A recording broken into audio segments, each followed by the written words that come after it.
Hello, and welcome to the world-famous Nigel's Garage. Today I'm going to be giving you a car tour. Did you know cars were invented in 2006 after the widespread success of Pixar's magical movie, Cars? Me neither. Well, enough jibber-jabber. On with the tour. This is my 2001 Honda Insight. It was the first hybrid and maintained the title of most fuel-efficient car from 2001 until 2015, when it was surpassed by the Toyota Prius Eco.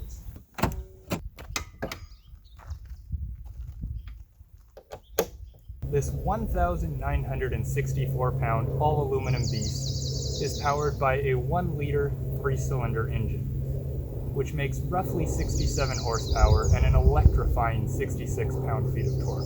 But those already impressive numbers are only further boosted by the hybrid battery, which brings it up to around 73 horsepower and 91 pound-feet of torque on a good day. But all of that is irrelevant, because I've installed an aftermarket Bumblebee Performance battery pack, which provides a mild increase to battery power and life. Now, despite a warning label on the aluminum panel above the hybrid battery stating that you will be killed if you remove it, I've replaced the battery pack in this car twice during the almost 4 years that I've owned it, and I've lived to tell the tale both times. This is the original battery pack that came in this car in 2001.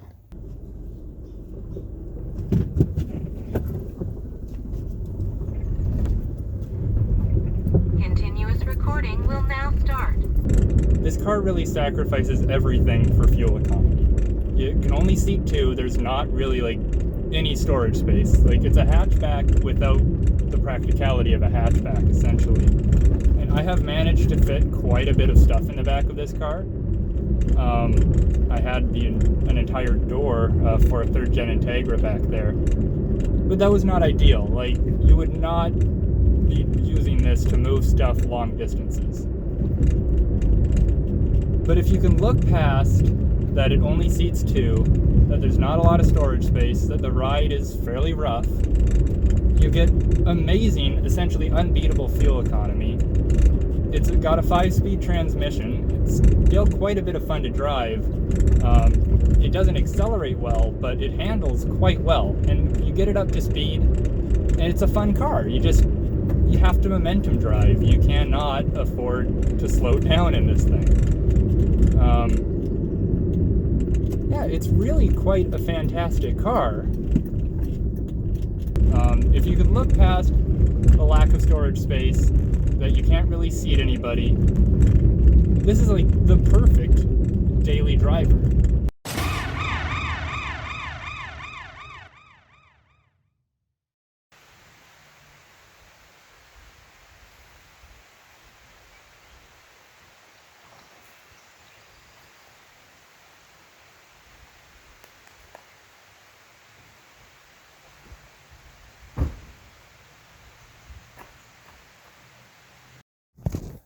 I bought this to use as a daily during the winter, so I wouldn't have to put so much wear and tear on my Insight. I bought this for the winter in the middle of May. This isn't a small car. It looks like a small car. It mostly drives like a small car, but it isn't a small car. Okay? Hear me out. What this is a shrunk-down Honda Odyssey with the notchiest 5-speed transmission I have ever used. The car looks small on the outside, but it has such a high roof and you sit up so high. When you're just casually driving around town, you feel like you're driving a minivan, and I like that.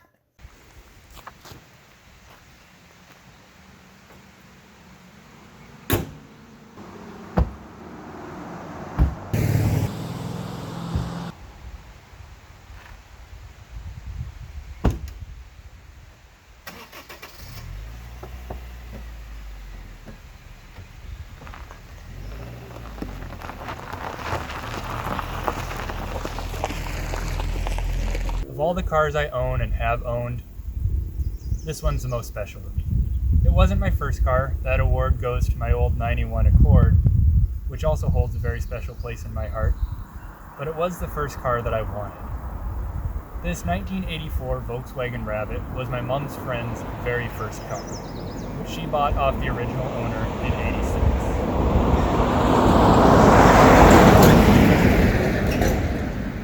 The car stayed with her throughout most of her life. It saw her graduate university, begin her career in engineering, and have a kid. But by 2013, it just didn't make sense to keep using this as her daily anymore. So it just kind of sat, other than occasional walks up and down the road. And by 2017, she decided it was time this car was passed down to someone who would not only admire it as much as she did, but who could use it and fix it up.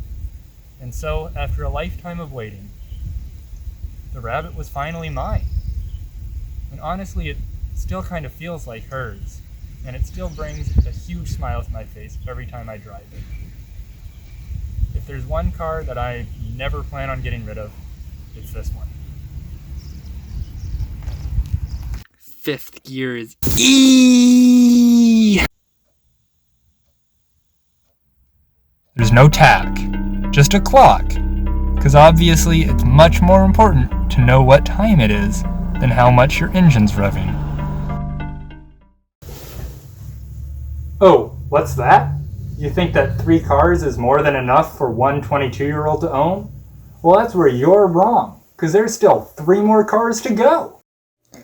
I also have 3 third-gen Acura Integras. 2 of them are tucked under tarps, and the other is tucked in the back of my parents' shop. These are my race cars, but thanks to a certain pandemic, they haven't seen much action other than occasionally being fired up to wake the whole neighborhood up since 2019. For now, they rest, waiting patiently for the day they get to go around in circles once again.